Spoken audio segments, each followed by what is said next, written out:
Panin Bindijan, hello, welcome, bonjour. My name is Julie Matthews. I'm currently calling from the town of Keswick, Ontario, which is on the lands originally occupied by the First Peoples of the Williams Treaties, First Nations, and other Indigenous peoples. I would also like to acknowledge the Chippewas of Georgina Island First Nation as my close neighbor, and their unique relationship with the lands and waters of this territory, Lake Simcoe. They are the water protectors and environmental stewards of these lands. Before we get started, I would like to open it up to Wade Griffin, our Director of Indigenous Engagement. Over to you, Wade. Thanks, Julie. Sego, Wade Griffin. I'm coming to you from Six Nations of the Grand River. We're just south of Hamilton in the Greater Haldimand Tract. Number of things happening here. As Julie had mentioned previously, we have been trying to tie sustainability to the Indigenous pillar because what better group to help you with sustainability than a group that has based their entire culture around sustainability. And we have the pleasure of having CIPS speak with us today.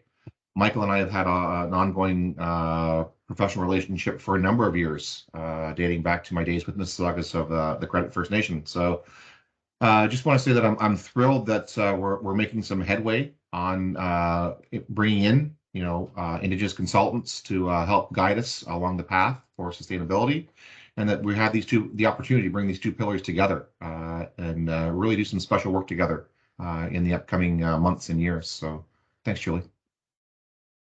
Thank you. A few logistical items, then we'll head over to CIPS. Before we start, please raise your hand if you would like to ask a question. We do want to make this interactive, but please also mute your microphones during the presentation. When you ask a question, we'd ask you to acknowledge the land you are calling from. This does not need to be long, but if you're not sure, you can Google land acknowledgements for your area, your town, your municipality. The more we practice this, the better we will get. The session is being recorded and will be available on our Sharing Circle YouTube channel as a podcast as well on Spotify. I will be putting the links to those channels into the chat once we get started. This is our second Indigenous Marketplace virtual event. This month, we thought we would connect both Indigenous and Earth Week together. This year, the theme during Earth Week is about invest in our planet. Today, we will explore an Indigenous approach to sustainability. We have the great pleasure of having Cambian Indigenous Professional Services, also known as CIPS, present today. CIPS is an Indigenous-owned company, and today they will provide an overview of their services and examples of sustainability projects they have delivered. CIPS is led by an experienced Indigenous consultants serving projects that include traditional and Western science approaches to the betterment of Indigenous Canadians. CIPS is also provides both Indigenous and non-Indigenous clients with professional and technical consulting services. At this point, I'm going to hand it over to Michael Jacobs, Chief Executive Officer of CIPS. Over to you, Michael.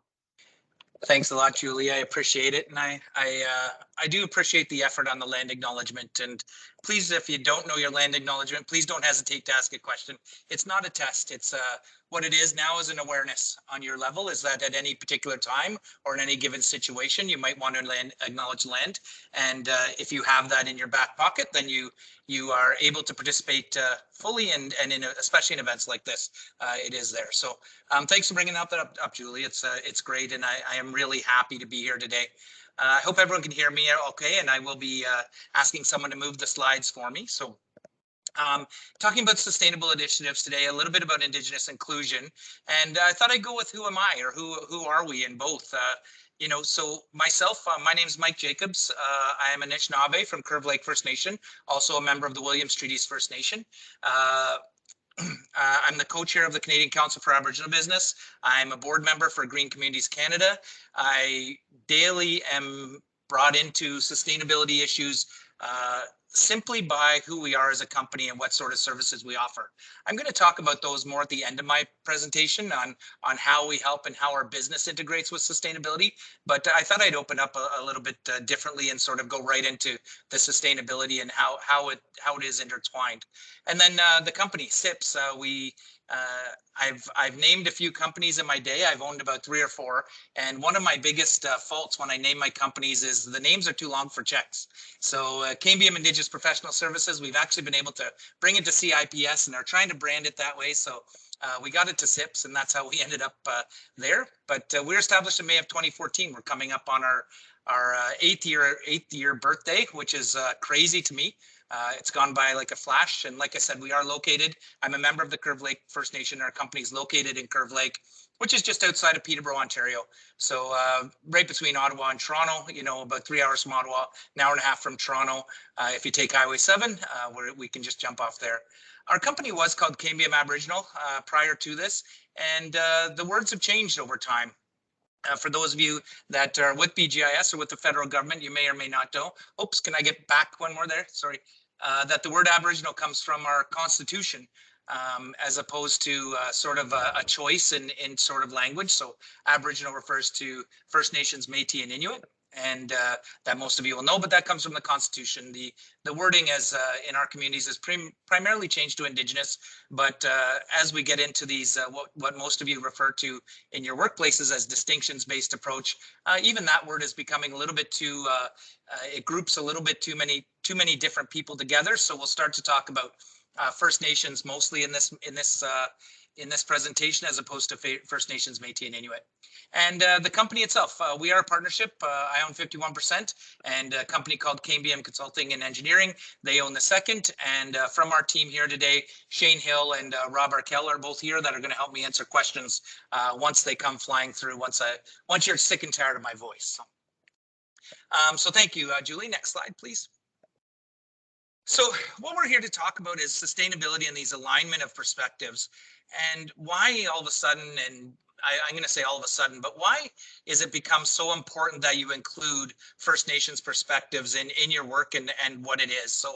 So we look at this, what's called the Brundler Report on Sustainable Development, 1987, and this was sort of the founding paper on sustainable development. And what it says is that development that meets the needs of the present without compromising the ability of future generation to meet their own needs.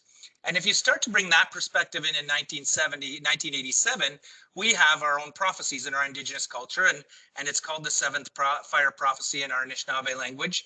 And it's sort of a long sort of thing here, but I'm going to read it just to help you sort of understand and digest it. It is this time that the light-skinned race will be given a choice between 2 roads. One road will be green and lush and very inviting. The other road will be black and charred, and walking in it will cut their feet. In the prophecy, the people decide to take neither road, but instead to turn back, to remember and reclaim the wisdom of those who came before them. If they chose the right road, the 7th fire will light the 8th and final fire, an eternal fire of peace, love, brotherhood, and sisterhood. If the light-skinned race makes the wrong choice of the roads, then the destruction which they brought with them in coming to this country will come back at them and cause much suffering and death to all the earth's people. Now that's from the Mishomis book. And I don't mean that to be such a downer, right? It sounds like a horrible downer. The world's going to end. But this book was published in 1988, and you start to see how our alignment of where we want to be in the world starts to come forward, and how this alignment now is starting to join in and start to braid what we call Indigenous and non-Indigenous sort of perspectives. And when we talk about sustainability, this is right along the lines. And you know, our Indigenous people, we're going to look back at how we looked after the land, and we believe that there's going to be a need for us to look back and really have a look at what we did as people and how we looked after the land and what's on the land as we go forward. Next slide. So you get this alignment of perspectives and thank you, Joseph. Hopi legend as well. Yeah, the seventh fire is consistent through many what I'll call Indigenous cultures, but primarily First Nation cultures as well. So you sort of say, okay, well, that's great. You know, that's not the language I speak. You know, that 7th prophecy, it's nothing I've ever heard of. It's not in my being of who I am as maybe a non-Indigenous people as well. So why is this only happening now? Why do you feel it almost every day in your workplace with a magnitude that was never there before? Right? How does that all of a sudden we're being told to be Indigenous, we're being told to do these things? And I bring up a document here that was done by Mark Dockstader of First Nations University, and it goes through where we were as a people and how up until 1970, you know, we were considered citizen minus. We didn't really have a voice, and the voice that we did have was not being listened to in any way, shape, or form within our country, right? We've got the British Constitution Act, the Indian Act revisions, and I can do a whole section on this. I've got a whole training that is on this sort of stuff. But in 1970, we've got the white paper policy that talks about assimilation still, that there's not there. Starting in 1970, you start to see the red triangle get bigger and bigger. And what that means is we're starting to not only use our voice, but the courts are starting to listen to our voice. And more often, we're starting to win court cases. We're included in the Constitution as a unique population.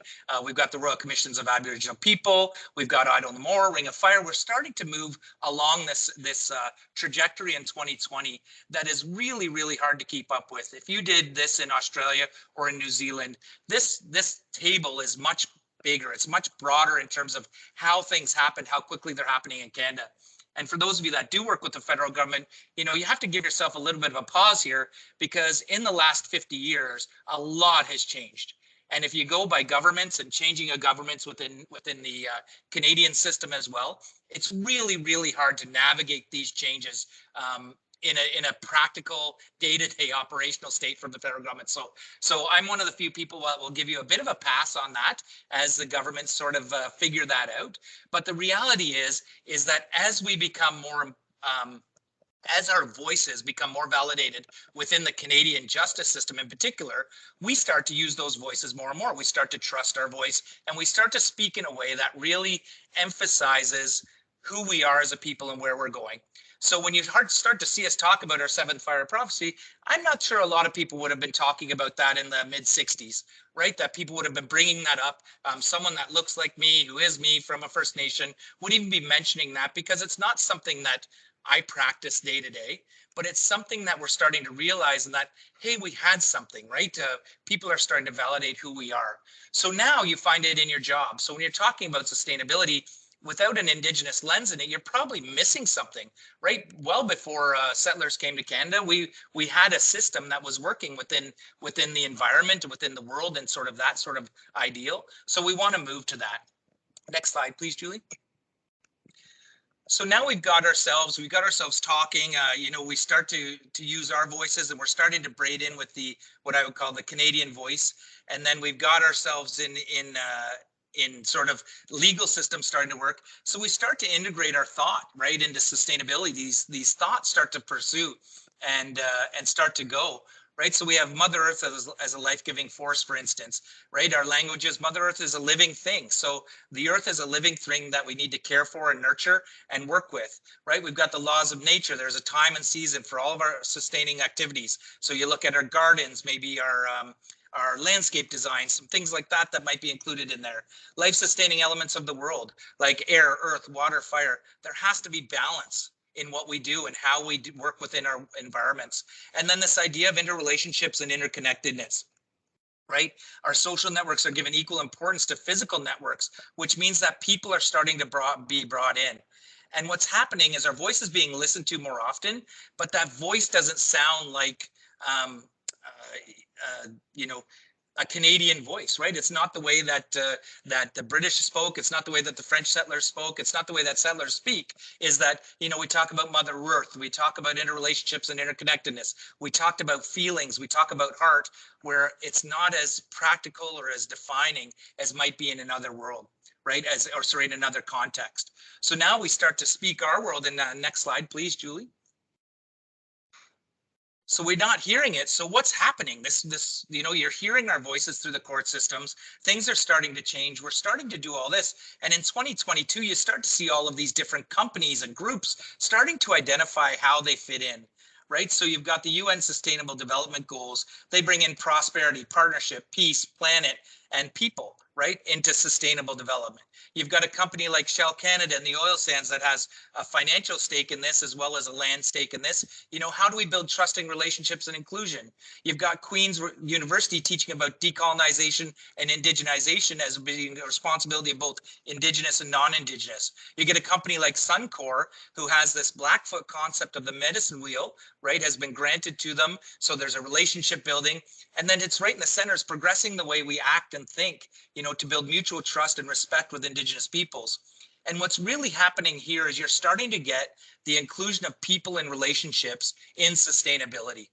And that inclusion of people and relationships requires open discussion. It requires open thought. It requires open activity right across the board. So if you look at the 5 Ps of sustainability again, you start to look at, yeah, prosperity is one thing, right? The Shell Canadas, the Suncors of the world, we can build economies through sustainable development. Partnerships, we want to be doing it together. We can't be doing it on top of someone or in spite of someone, right? We want to be doing it with and other things. Peace, we don't want to be bullying our way through the world, right? The planet, we have to respect the earth. And I think that's the biggest link to our Indigenous community. When we teach about reconciliation, right? We believe that's going to happen. It's going to have to happen within the planet. And then we get to the people, right? And when we talk about people, it has to be all of us sort of working together. And that's where this, not only the 7th fire comes in, but it also comes into sustainable development. The importance of people in the equation cannot be overstated. So how do you include people into these processes that are, limited by budget, limited by time, limited by all these different things? So how do we incorporate that into our Indigenous perspectives and our mutual perspectives? So beyond this, you sort of say, okay, it's translating in that way, Mike. There's other ways. Next slide, please, Julie. So with the next slide, we've got this United Nations has sustainable development goals, right across the world. Sustainability is being adopted, and there's no real discussion about Indigenous positions or anything like that. But you look at in the top right corner, you've got from the 17 sustainable development goals, from no poverty to partnership. But when you talk about the World Green Building Council, we start to bring it into BGIS and the real estate world. You've got sustainable development goals here. And there's 9, I better get that right, 2, 4, 6, 8. Yep, sorry, there's 9. I thought I had it right, but there's nine sort of specific sustainable development goals that really can get adopted within your buildings. And when you talk about good health and well-being, really closely tied to Indigenous well-being of the earth and of Mother Earth, and can be really translatable. Affordable and clean energy, right? We don't want to rape the land that we're on. We want to make sure that energy is clean, that we can make sure that it's sustainable. Decent work and economic growth. Indigenous people often require that part and can be benefactors to that element of sustainable development. Green building, industry, innovation, and infrastructure, right? We have opportunities within our First Nation communities to be great innovation partners, to try something new, to do it in small population or small communities. BGIS uses pilot projects all the time. We are great candidates to support pilot projects and work at pilot projects as well.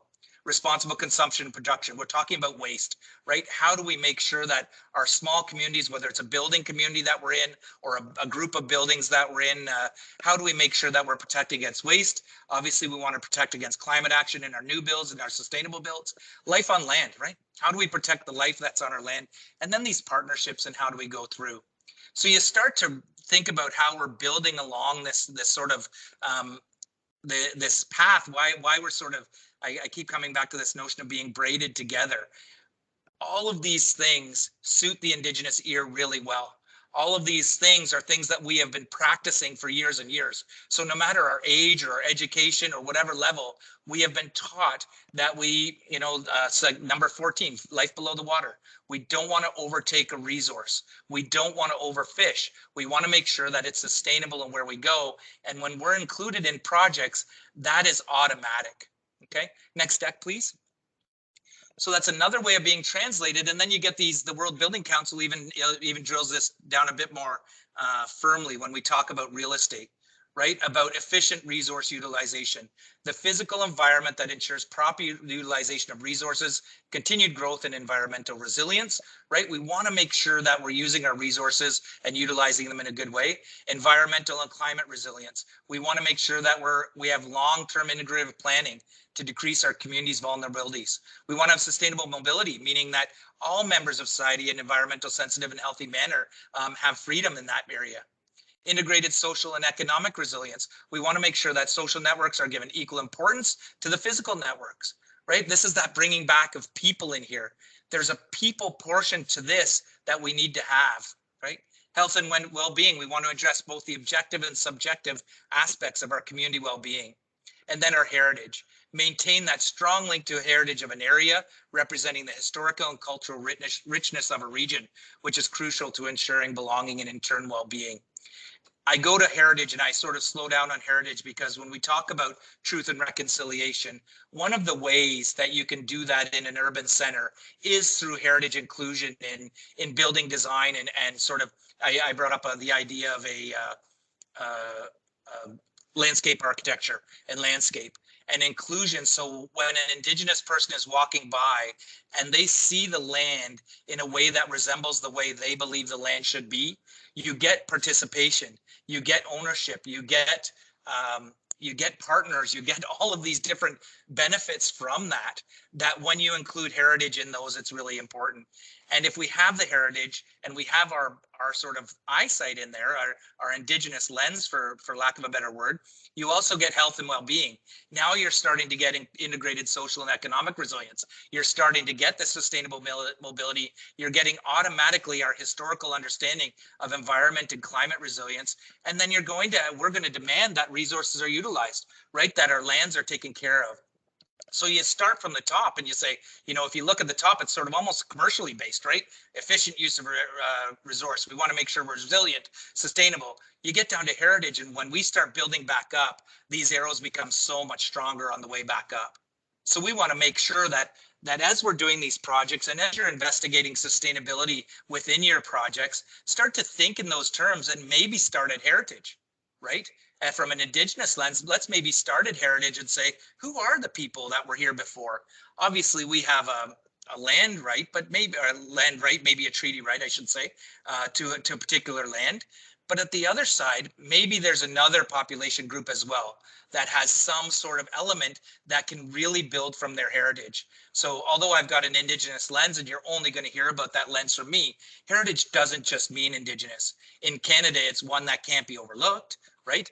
I showed you the graph that shows, the legal battles and the legal cases that we're in, is that there is an obligation, right? There is a legal obligation and a legal duty to consult and accommodate that has to be taken care of. So that's our heritage. But if you start at the bottom with heritage and build up, we're going to be much stronger. So you approach a company like CIPS or an Indigenous sort of partner, whether it's a community or whether it's a local organization, and start to drive up, you'll start to see that these are automatically reflected in the way that we do business. Next slide. I don't have 2 decks, I promise. So then we start to talk about, okay, well, in the federal government, we get this next translation, right? We've got the World Building Council, we've got sustainable development, we've got all these things, and we get to the Government of Canada objectives, and this is these are great things to guide us in what we can or where we want to position our relationships, right? Reduce GHG emissions from federal government facilities and fleets by 40%, divert at least 75% by waste by 2030, use 100% clean electricity by 2025. When you start to look at these and you bring heritage into this context, you can really accelerate some of the benefits, especially if you have your Indigenous counterparts on side. I'm going to get to the Indigenous checkboxes a little later, but the Indigenous checkboxes really allow for a much smoother project path if they're taken off the top. So again, we get another definition of how this works, but it really suits the Indigenous ear, and it really sets up well for Indigenous partnerships and Indigenous inclusion in these sort of actions. So then we get to the next slide. So now we bring it to BGIS and we bring it to federal buildings and we bring it to that. So, when you look at the website, and I went to the website and I've had meetings with Julie and others, and things may have changed a little bit and it may not be the line of the day. But the reality is it's really good, right? BGIS takes an operational view as our engineering focused experts coordinate with on-site personnel to integrate energy and sustainability into every real estate activity, from leasing space, develop capital plans, implementing projects, and delivering day-to-day services. If this is where BGIS and BGIS clients in particular are sort of moving towards, is to have sustainability into every real estate activity, it makes sense now when you go back to my 6 sort of layers there, where you bring in heritage early and you say, why do we bring in heritage early? Where does it go, right? Where does this happen?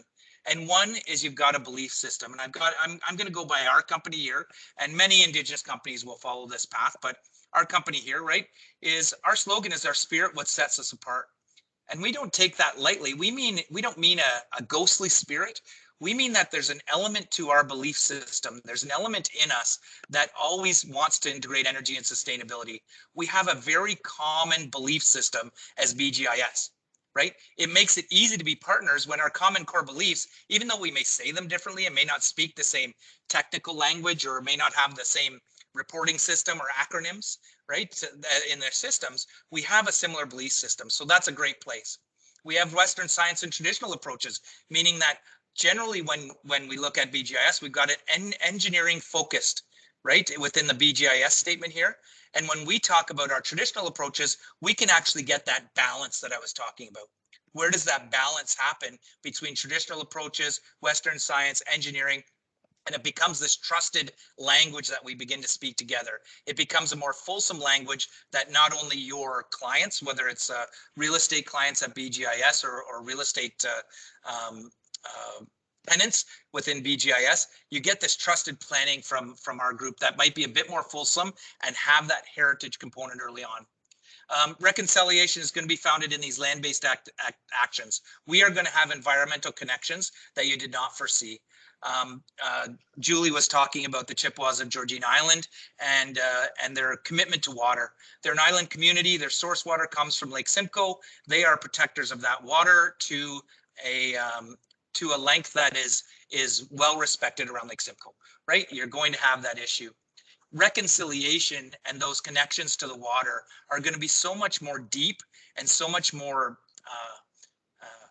lack of a pun here, fluid, right? They're going to be so much, they're going to change and they're going to evolve with how the lake is responding to what the humans are doing to it. You're going to make sure that it's fully considered in a way that you probably wouldn't without an Indigenous sort of lens. And then these solutions, they're going to be practical, right? Solutions have to make sense. So when you get an Indigenous company, we're going to go for the stars, but we also realize that, yes, we're going to try for avoidance, right? We're going to try for impact avoidance, but there might be impact mitigation. And what does that mitigation look like? Now we go back to our beginning. It goes back to our belief system. It goes back to our understanding of the science. It goes back to our understanding of the environment. Is the mitigation enough to warrant what we're going to do? And if it isn't, then that solution isn't practical. So we actually say no a lot more than often than we say yes to ideas. But we can open up ideas and get practical solutions that do fit within our combined belief system or our shared belief system, that do have good science behind them, that do have good traditional knowledge behind them, and do have a respect for a land that's there. So when you start to work with a community in that way, you start to see how a company like CIPS, and I'll toot our horn here, a company like CIPS or one similar to us will have a real benefit to BGIS in the goal of making sustainability real, right? And it's making it real that I found was really interesting, because to be honest with you, sustainability is an eye roller in a lot of discussions, right? Oh, well, let's do this. Well, we want to make it sustainable. It's like, oh gosh, here we go through a whole process that isn't just, they've built the same building 20 times. Why don't we just build that one again? Well, because it's not working. It's not working. We need to do something better to protect. So we talk about an Indigenous company, and up in the corner, I've got, forget that checkbox. So I do come back to these sort of concepts as well. But the next one is the next slide, right? So what can we do? How do we do it? And what does CIPS do to help make sure that we're meeting these objectives? What are some of the sort of services and things that we can offer to the world, I guess, to help these things happen, right? We have energy planning, modeling, and assessment, which means we have, we can do conservation assessments, planning and design. There might be climate lens assessments, which would involve mitigation, adaptation, GHG assessments, and some sort of solution design. We can look at small renewable generation assessments and design. Waste assessment and evaluations. We talked about the importance of waste in buildings and how that's going to be a huge factor in protecting Mother Earth as we go forward. So we can do small community waste programming and planning, municipal waste evaluations. We do examine the circular economy evaluation and how you can build that right into your whole, whatever traditional planning mechanism you might have. pilot project and design and implementation. We talked about BGIS and their ability to do a pilot project to sort of verify what's going on and build that out. That's something that we love to help out with. We love that implementation phase of work. We like doing that. We also support project management, right? We can be a key team member when it comes to planning, development, assessment of project KPIs, in particular when it comes to sustainability, in particular when it comes to Indigenous inclusion and engagement and communications. We can really help out there in that area. And then you've got sustainable project implementation and support. You've got third-party tracking and evaluation of pilot projects. So maybe you do a pilot project and you want to have an Indigenous lens look at the results, right? This mitigation idea. And then we can do concept to evaluation as part of your support team. Finally, what we are really good at that we do for a lot of federal government departments is engagement and communications. We do full engagement support services. We have First Nation, Métis, Inuit engagement plans. We do reconciliation plan development integration. We do land relationship visioning. Thank you, Kathy. I will speak to that as well. So we do land relationship visioning programs as well, which includes land acknowledgement trainings, including traditional knowledge incorporation into projects. We do all of that as well, and that was with the federal government as well. The land relationship visioning template that we did that some of you probably have heard of. I did see some ECCC names here, and that was with Canadian Wildlife Services. So we've Canada Wildlife Services, sorry. So we've done that work as well with them in partnership with them. Kathy, I believe you said, where do we do this work? We do it across Canada. We have the ability to do it across Canada. Our offices are in Curve Lake. We do have one employee in Edmonton. Through the virtual world, we have been able to at least get one resource out that way. But, you know, it depends what the work is. If it's doing a waste audit, probably flying us out to Victoria probably isn't the best place to do it, but pretty much anywhere in Ontario we can get there. So excellent. So, but if you need a waste audit out there, there is one thing our team loves to do is to go to BC. So they always make me budget it out a little bit different than everywhere else. So thanks. And I will get to more questions as well, but thanks. Keep them coming. Oh, sorry, I tried to change the slide there, Julie. Next slide. So, you know, I talked about these check boxes, and what happens is it's the worst reasons to work with us, but it often is the path of least resistance. You know, an Indigenous company allows for some flexibility in the way that you hire, right? Because there is an Indigenous spend. Like I said, I'm the co-chair for the Canadian Council for Aboriginal Business. And being that co-chair, one of the things that has been committed by the federal government is a 5% spend on Indigenous procurement, right? So if that's there, and if that's not on your radar, understanding that there are companies out there like ours, and by the way, we do get hired a lot because of it. The first time, you know, the second and third time we do it because of the fourth one here, the fourth tab here. But one is Indigenous procurement, right? We meet that goal. We're 16 First Nations professionals. We are members. We have engineers, engagement specialists, consultants. Myself, I've got a Bachelor of Commerce degree, so the finance and operations. So we have a number of people. We are all Indigenous at the present time. So all 16 staff are going to be Indigenous, and you're going to have that lens being a spotlight. Like I said, we are certified by the Canadian Council for Aboriginal Business. So we are certified that way. We are a member of the Indigenous Business, the Procurement Strategy for Indigenous Business. We're certified there. We're on the list, whatever list it's called. Like, sorry, I lost my name. And then we do have reliability and document safeguarding clearances. So we do have some of that. We are working on our secure, secret.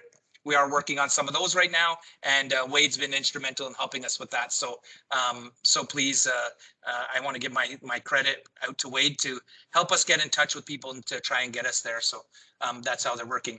The Indigenous Business Directory. Thanks, Wade.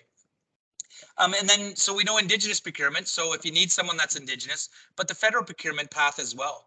We do a lot of work for federal departments across the country. We understand how your procurement works. We understand that it can sometimes be lengthy or trying or back and forthy or very contracty or very milestone based, whatever you want to call it. We know the words, and that helps our clients a lot because it helps to understand that we do understand what it is through contracting, invoicing, and we do understand the French language requirement. A lot of people think because we're Indigenous that we wouldn't recognize the two languages, the two official languages, although it's something we do realize in our business that it's something that's important. So we have a joint venture agreement with a company called Laras Translations. So we are top of list and we share in the revenues of translation services. So we have someone that's there. We also have French consulting partners as well that we work with from across the country, to be honest with you. When we do need a consulting partner to do an engagement session or to write documentation, we have those there. And we understand these March 31st woes, right? I like to have these. I would have liked to have been your January session. We might get hired a lot more sometimes with the January 30th. Can you get it done? And I'll tell you, my team was stretched to the limit this March 31st. With all the COVID regulations gone and March 31st becoming finite again, it is something that we understand. The other part is we work with the federal government all the time. We work within the departments that are there. We currently have a contract that's just closing up with Global Affairs Canada. We have a number of projects with NRCan, or have had a number of projects with NRCan. The CCCS, we've had projects with them. Public Safety Canada, we've got 2 projects on the go with them right now. We've got 1 project with Canadian Heritage right now. Like I said, we did the land relationship visiting with Canada Wildlife Services. And then we also have what's called an MOU with Climate Risk Institute. So if you do have climate issues, right, we have a memorandum of understanding that makes us automatic project partners in certain areas. So if we get asked to do something, we just phone them up. We've already set our rates. We've already set these, and we say, okay, we need you to support us in this way. So that's a national organization that works within the Climate Risk Institute, which is great. And then we have multinational clients, from Dole Canada is someone that we're looking to work with, as well as some others. There's lots of companies out there that just hire us for different reasons. Nous is how they pronounce their name. I'm in the French, it's Nous. They're a company from Australia that we're working with as well. So a lot of different client bases that we have. We're a pretty sophisticated company, even though we're pretty small. And then the last one here, you can see how I close off the loops. The arrows come. I close off this loop because generally people stop looking at us an Indigenous business, stop looking at us as a checkbox on federal procurement, say, okay, well, we've worked with you in the past. We're really good at what we do, right? We're certified by the Professional Engineers of Ontario. I'm personally the Canadian Council for Aboriginal co-chair, work with Green Communities Canada. We've been growing for 7 years. In the last year, we've doubled our staff complement because we are good at what we do. And that loop sort of stops there. So even though we've got the check boxes of someone to work with and where to work with, most people stop at the last one and they say, we're going to work together and we're just going to call Mike and the team, right? That's a lot of what we hear a lot is, Mike, we need you guys to do this again, or we need you to do that. How can we get you, build you guys into this project? And that's how we built our business, and we continue to do so. So next slide, please, Julie. So I'm going to bring it back to sustainability. That's a bit about us. And I bring up these pictures, and it always kills me when you see the sustainability pictures. It always looks funny, right? And I talked about this verse or this words or these things that, our language may not match. And these types of things, you might be talking in a bit of a spiritual element, or maybe not in a really firm engineering context. You may have to actually have some feeling or some heart or some humanity in a project, and that can be expensive too, right? But sustainability looks funny, and I always, this UPS picture really cracks me up. Is it's a bike system, it's an e-bike, and there is someone there that had to put on the brown helmet and had to drive around in it and to be sustainable. And everyone's look at that, the UPS truck. Oh my gosh, that looks silly. I look at it and I giggle. But reality is that that's a really effective solution, right? It's a really good solution that makes sense, but it looks and feels funny. And we've got all these things. I talk about self-confidence as a must, meaning that when you explore these things, when you explore sustainability, you have to go outside it. Maybe your house doesn't look like everyone else's in the neighborhood, right? Maybe you're keeping bees so that your food sustainability is there right beside your solar panels, and everyone's like, oh, they're the environmentalists, right? You have to have that self-confidence. And if you think about your building and you look at just these recycling bins, the number that can be there, right? You look at just, this is me Googling a picture, that your building may have all these recycling bins, and it might be confusing and it might be the eye roll. But if you have the self-confidence and you believe in what your system is and you believe in why you're doing it, and it's the heart of who you are, you just do it, right? And you don't feel silly about it. You get in that UPS truck with pride and you drive it around because you know you're doing what's right. And after a while, people see more and more of those trucks and they see it happening. It becomes that way. And as an Indigenous supplier, that's how we can help justify some of that silliness and that looks funny and the wording. We can actually translate that into our belief system in a really quick and efficient way. And when you're having trouble making those connections, I think you've got a really, really good opportunity to partner with an Indigenous firm. I think if you're having trouble connecting the dots, if you're having trouble saying, I want to do this, I want to do it in a good way, but I don't know how, an Indigenous company, an Indigenous partner can really help you tie those systems in place. And I call it braiding because we're not going to do it parallel, right? We're going to braid together your thoughts and our thoughts to become a sustainable sort of solution as we go. So we're here to help you. We can, and I said, we justify unique sustainable initiatives in a way that makes sense to your community. It doesn't matter how big your community is. Your community can be a building. Your community can be a department. Your community can be the country. Whatever you're defining your community as, you have to make sure that sustainability is in all elements of that.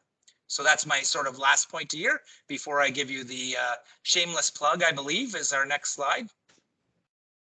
It is, and I bring back my UPS driver just to show you what I mean by it may look and feel silly, but let us build your self-confidence. I think CIPS can do that, and our Indigenous aware trainings, which are Indigenous awareness trainings that we offer on an organizational and sort of an operational level instead of a spiritual level, they can really help as well. I've got our contact details in there. Julie, this can be shared across the board. There's nothing private or proprietary, as they say, in there, but this is our selfless plug. And I'm going to ask Rob and Shane to help me if there's questions. Just pop in, guys, whenever you want to have us say. But thank you for the opportunity, Julie. We really, really appreciate it.